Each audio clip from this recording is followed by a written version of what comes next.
umaangat yung kayo Meron kayong power.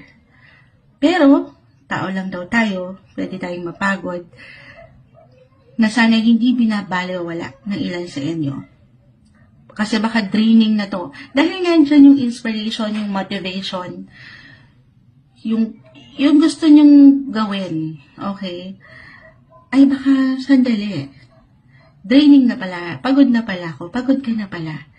So, very important po, ngayong mid-month, napapakiramdaman ang inyong sarili. Magpahinga rin pag may time. Ito sa pagpapahinga, guys, totoo naman na tayo po ay magkakaiba pa rin. Tanungin ng sarili, sino ba? Ayan, may natutulog kasi dito. May nakahiga. Sino ba ang pahinga mo? Or ano ba yung pahinga mo? Kung saan ka ba pwedeng ma-recharge? It's okay to pause, guys. It's okay na magpahinga. Wala kayong ibang kalaban.